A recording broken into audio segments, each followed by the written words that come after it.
Don't know how to tell you this, boss, but as the bearer of bad news, we're lost. Yeah.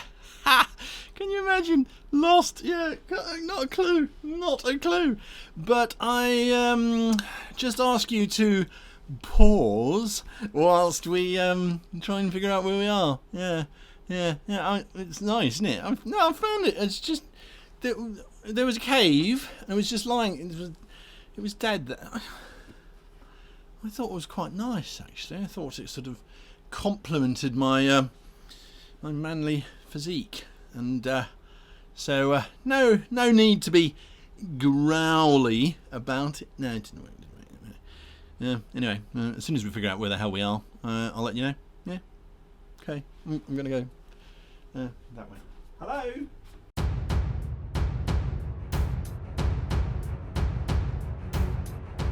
Hello, and welcome to today's Campaign Creator Series episode. My name is Guy, and of course today's show is sponsored by the wonderful, the magnificent worldanvil.com. World Anvil has been with us since the beginning of this journey of our campaign creation series, and we were sitting and talking the other day about, what can we do, what can we look at, because we got a whole plan for the entire campaign series, but something that was coming up was always review and reflect and that sort of thing.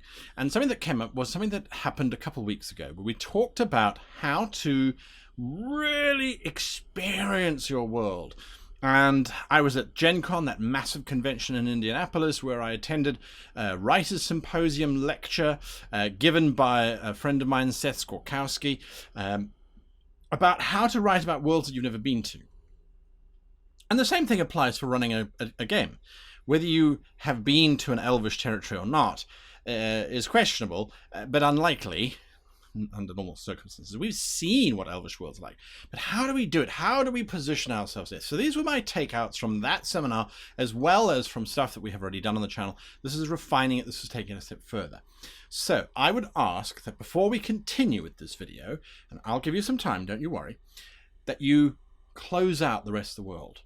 Just shut it out. Just close it out. Just close the door. Put the headphones on if you're not wearing headphones. Center and settle yourself, because this is almost a meditative journey. Meditative journey. This is a journey in which we must almost meditate, to put it in a different way. So, what we're going to be doing, we're going to walk it, we're going to refine it, we're going to live it. Live it. We're going to live it. How do we do that? Well, we walk it. Quite literally, we walk it. And to do that, I always find the best thing to do is to close your eyes. So close your eyes. If it helps, close your eyes after finding a YouTube video that has a soundscape for the type of space that you are exploring. So perhaps it is a market, or perhaps it's the ocean, or perhaps it's a stormy hillside. Find sounds that take you to that space, because it doesn't really matter where you are, science fiction or fantasy. If the sound is right, your mind's eye will be able to form a stronger picture.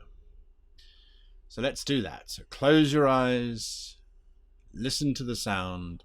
Listen and see and look at the space.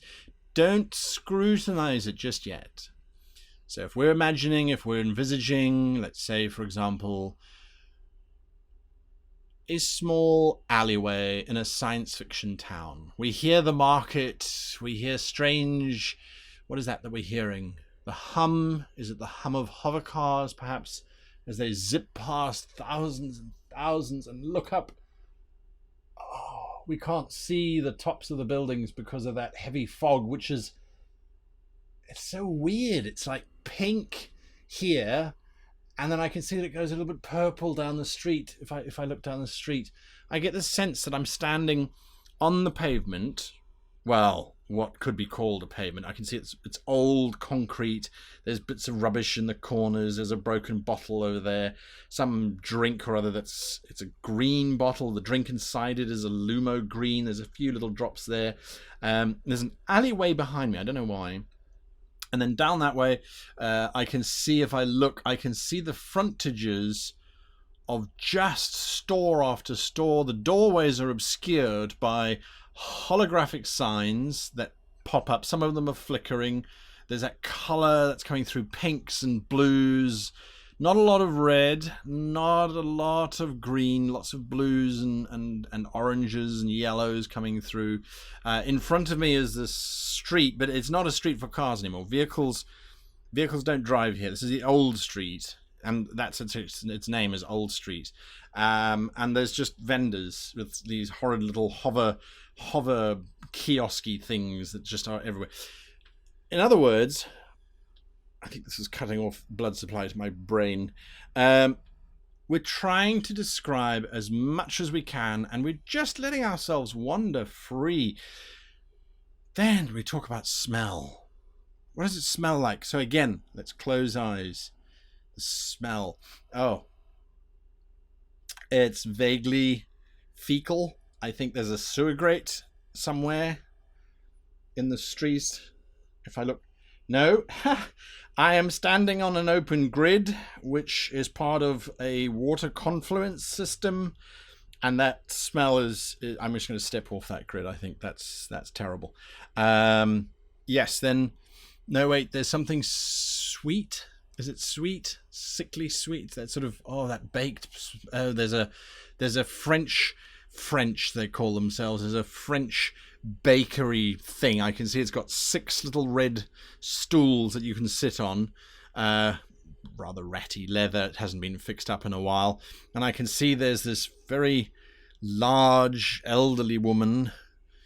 Bet she doesn't smell very good. And then there's this younger petite looking thing. She's an android. That's kind of sad, actually. The mother always wanted a daughter, and now she has one, but the daughter's synthetic. And smells vaguely of peaches, because that's the aroma that was poured onto her when her latex was being made. Yes, okay, so just felt a bit of, no, it's not rain. I think someone spat on me. And it's slimy and smells of tobacco. Oh my god, okay, let's get out of here. Right. So in that, smell and feel, describe, but don't overload yourself. Just describe stuff that you feel would naturally occur, which would naturally happen, and then watch. So we watch that lady with her AI or her android who's helping her. We watch further down the road this thing happening or that thing happening, and those are people that are going to populate your world. We need to be there. We need to visit that space, and don't think anything of closing your eyes and being there. A lot of people go, I'm more professional than that. Good for you.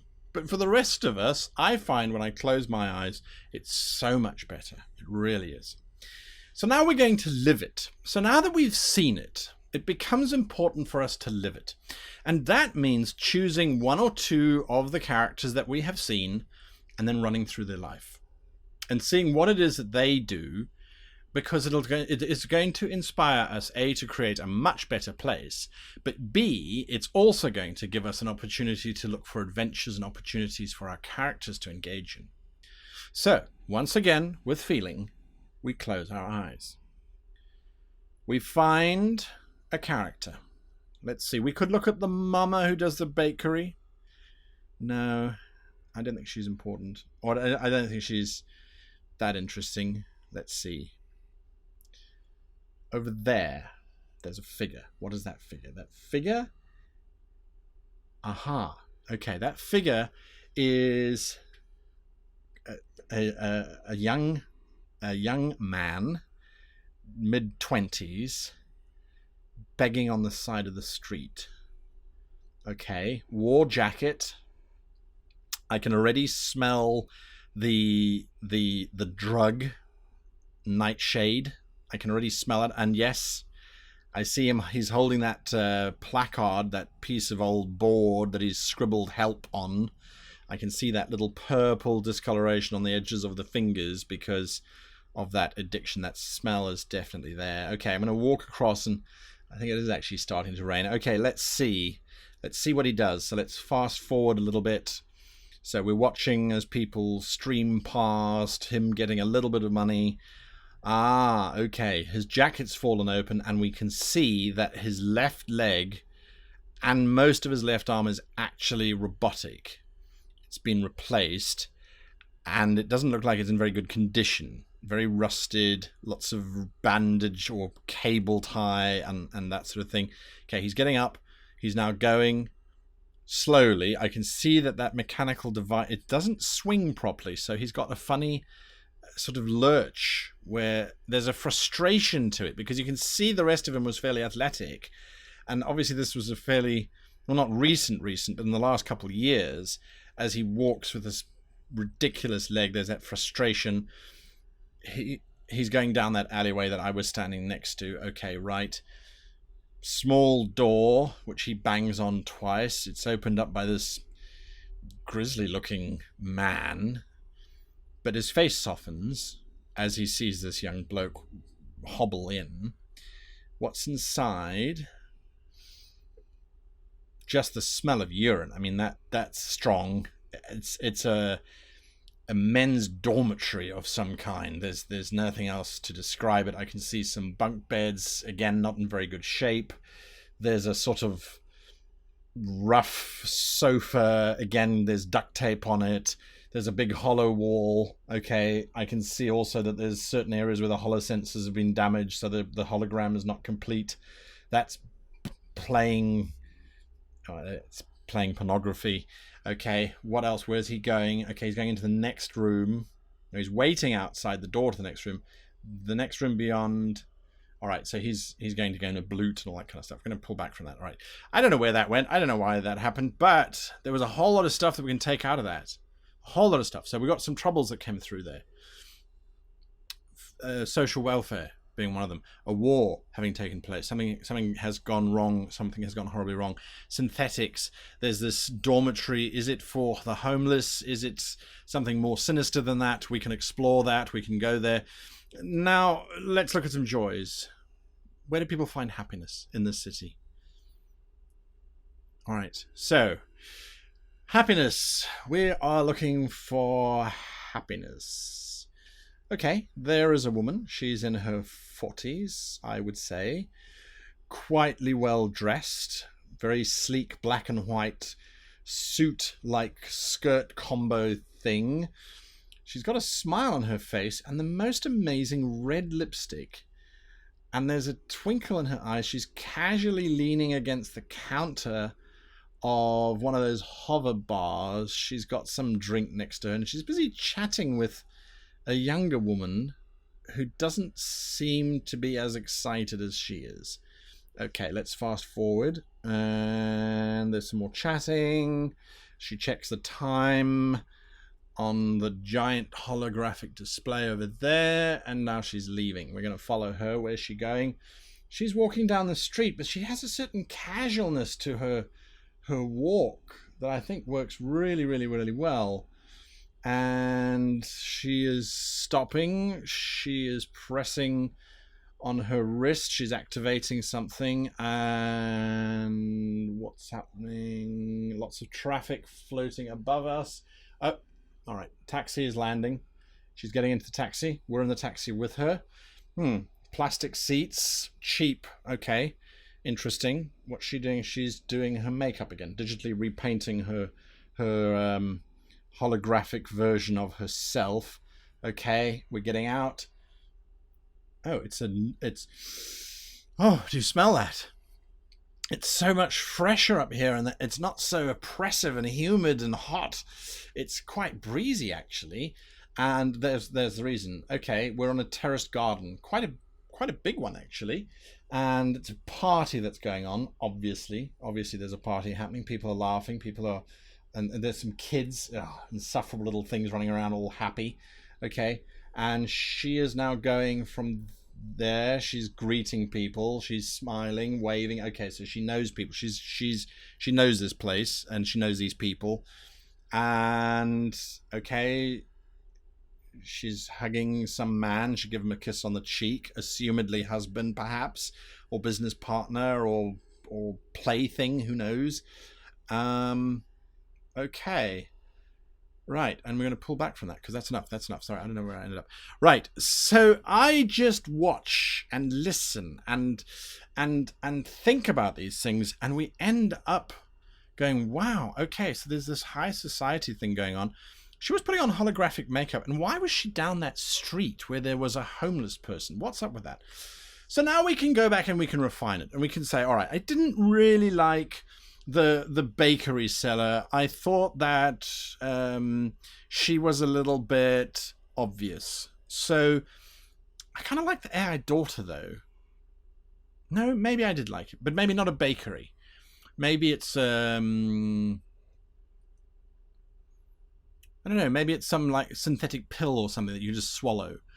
So you don't delete stuff. Rework it. So don't say, oh, the woman's so cliched, so cliched. Oh, it's so boring. Boring, boring, boring, boring. No, don't delete, rework. Okay, well, how do we change that?